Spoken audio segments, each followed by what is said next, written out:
if you think about as well, any club coach that comes from here is automatically going to have a set of fans who are going to be on his back straight away. Yeah. Whereas with Wayne Bennett, A, he's now proved himself, but B, there weren't that many people who were saying anything other at the original appointment of, wow, how have you managed to get him? So, Well, look at how much we were slagging off his predecessor, and yet he managed to get a series win in his final series and actually won a tournament along the way as well, and didn't do as awful a job as he's maybe even doing back in the club game. no, and I think certain people are suited to certain roles, and I think actually Steve McNamara has sort of proved there that he's probably more suited to something where he can do a limited amount of time with the side when he's got them day to day, perhaps. The I think one of Paul's reservations is as well around like the media persona of Wayne Bennett, the kind of occasionally hostile, often rude, certainly Well, of course, short in his answers. we've now said more words about Wayne Bennett than he has said in his entire press conferences as his entire 2 year tenure as England coach. I think the answer is getting other people to read his words out. It sounds more engaging that way. It certainly did when you read them Just out just than if he hire was just delivering hire them. just hire me if you're listening out there, RFL, just hire me. I'll go round, I'll follow him round, and I'll go and do the press conferences, and he can focus on the coaching. I think that's win-win for everyone. Another note on England from the news this week. An England performance unit has been launched with the aim of developing more world-class England players for all senior squads by the next World Cup. The RFL rugby director Kevin Sinfield will lead this EPU. The unit has a clear strategy of creating an England performance pathway with better quality players transitioning to the men's, women's, and wheelchair squads by the 2021 World Cup and delivering a world class England performance environment.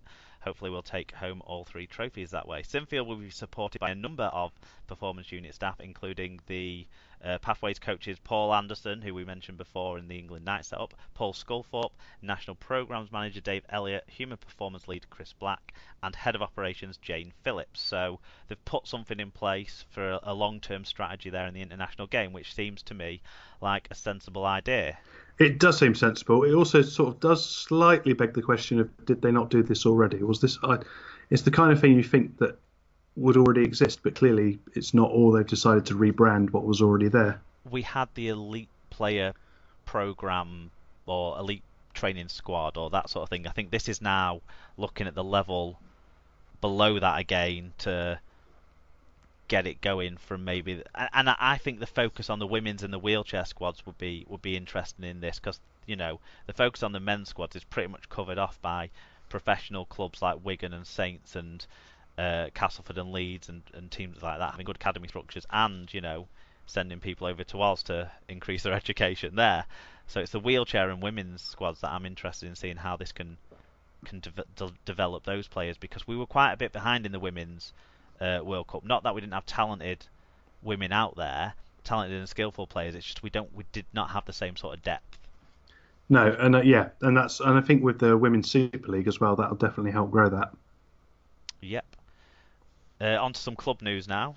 Yep. So Wigan Warriors forward Frank Paul Nuisala has been released from his contract with the Super League club. The 31-year-old prop joined. How is he only 31? Sorry. I can't believe it. He's just been around forever. The 31-year-old prop has joined Cherry and Whites from National Rugby League side Canberra Raiders on a 3.5-year contract in June 2016. Not many people can say they've played for Wigan, and I'm proud to have done so, Nuisala said in a statement. I've enjoyed my time at Wigan. I don't think I reached my full potential whilst being here, but I leave with fond memories of winning the grand final and the World Club Challenge. Wigan as a club have really accepted me, and all of the coaching staff and players have grown with me during my time here. Yeah, I mean, obviously, as a Wigan fan, I probably have a closer view on this.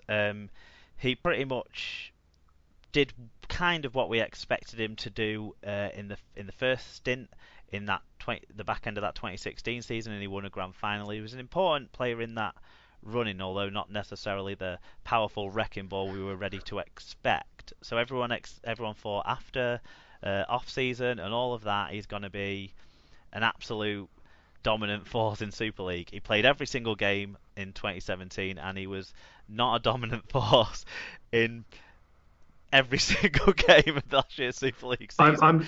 When I saw this news, I was struggling to remember a game that he'd actually had a real impact on that I could remember. I could stand out and remember now. And I'm sure at the time he must have done. But his best game in a Wigan shirt was probably the Wakefield away game in the regular season last year when Wigan narrowly won that game. And then actually, I thought he had a couple of decent stints against Salford in the first game of this season, but he was obviously angling for a release. The club were happy to sort of assist him in that, and going over to Australia for a couple of weeks helped there. It sounds like he's going to be back at the Roosters, where he probably had his greatest spell of his career when he won an NRL Premiership, won a World Club Challenge against Wigan.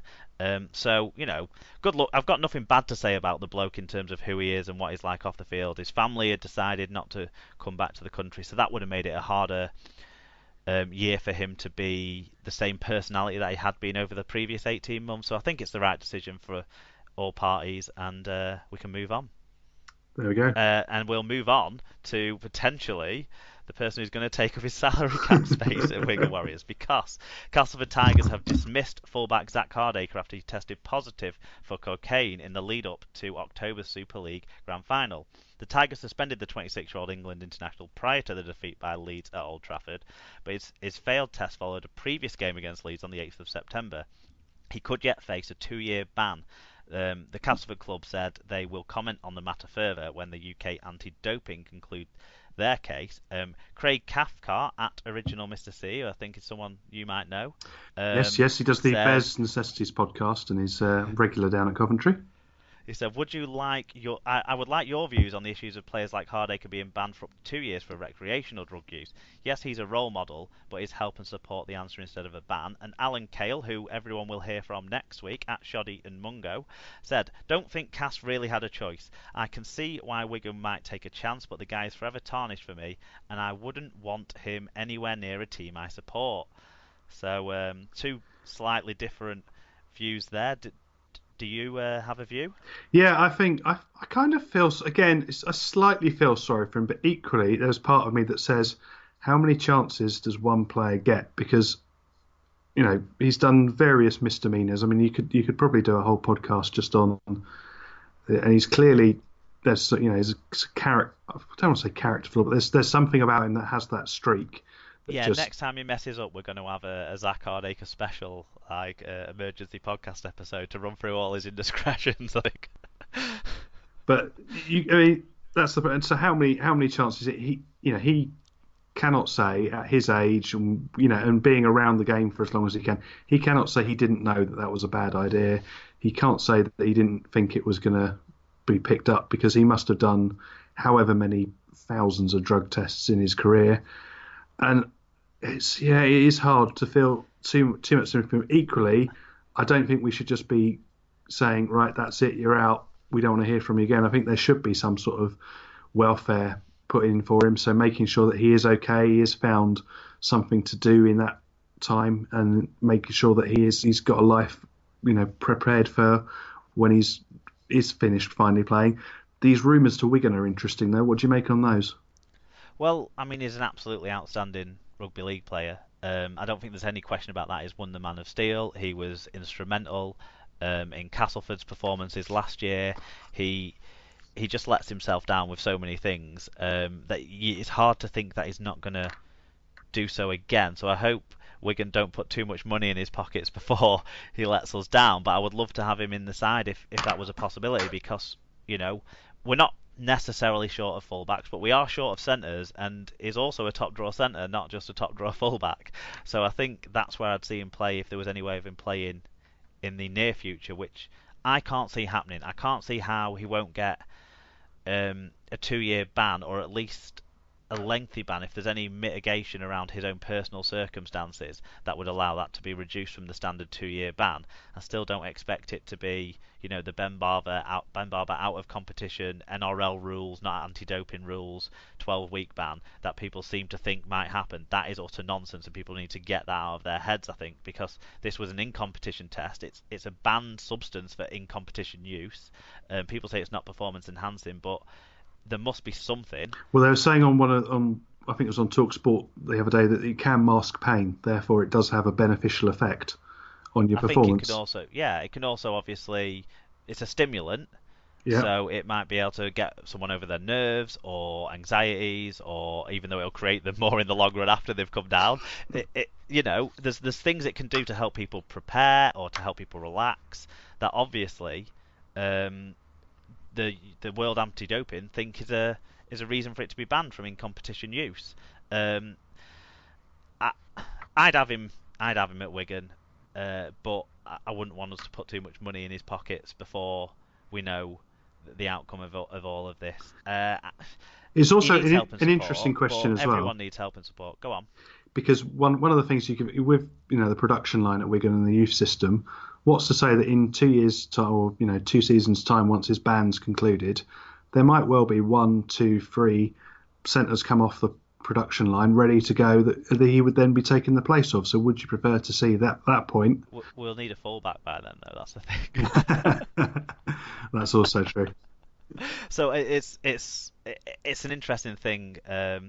Wigan supported Gareth Hock reasonably well through his 2-year ban, and that was the sort of first of this modern kind of run that we're now living through of players getting these bans.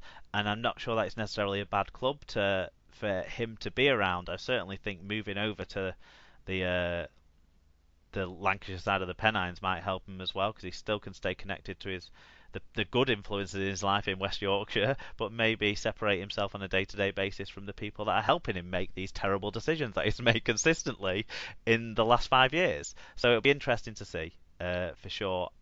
I just want to see the guy get over his demons and play rugby league like he's meant to do. Well, let's hope we're sitting here in a few years talking about his World Cup winning performance. That's all we can say, really, to end it. Anyway, moving on, Huddersfield Pop Sebastian Ikehefo has signed a 3-year contract extension, keeping him at the Super League club until the end of 2021. The 27-year-old ex-St George Illawarra and New Zealand Warriors forward is in his 3rd season with the Giants. Ikehefo collected Huddersfield's Player of the Year award in 2017 and was the only Giant named in the Super League Dream Team last term. Any views on this one? Good bit of business, isn't it? He was a really explosive player last year. He's not quite exploded in 2018 yet, but hopefully, his future being now resolved will help him do that. Yeah, it must have been such it's one of those decisions you think, automatic, just give him the contract, because at the very worst, even if someone comes in for him, if he does well, then they have to get a transfer fee for him. So I think it's sensible business once again from Huddersfield. Yep. Bit of business that's maybe a bit more questionable down in the Championship. Toronto have signed former NRL and Leigh forward Rennie Matua. Matua, who's 35, retired from rugby league at the end of 2016 to take up a career in boxing, but he will put his boots back on once more for the Wolfpack this year. Interesting one. Well, they needed to put some bodies in there because they lost, all those big name forwards on the eve of the season. I don't see him having a huge the mystery event impact. that no one knows what actually really happened, or actually, to be honest, at this point, really cares. No. So I don't know. It seems. I wonder how big he's got. I wonder what his ability to play a stint in rugby league in the forward pack would be. I wonder those things about him at this stage. What his conditioning will be like for rugby league, because the conditioning required for a 20-minute stint in the forwards is a lot different to the conditioning required for 2 minutes in a boxing ring. Well, obviously 20 minutes or so, but because he won't have been fighting full professional fights, will he? No, and it would just be very, and as you say, the conditioning is very different. And I can't think of all those players that have gone and tried to do boxing. There's not many of them that have then performed up to their previous level. So it's generally a one-way street. So it's going to be quite interesting to see. And at 35, it's not like he's going to be able to recover anything like as quicker as he could when he was younger. So it's going to be quite an interesting one to see.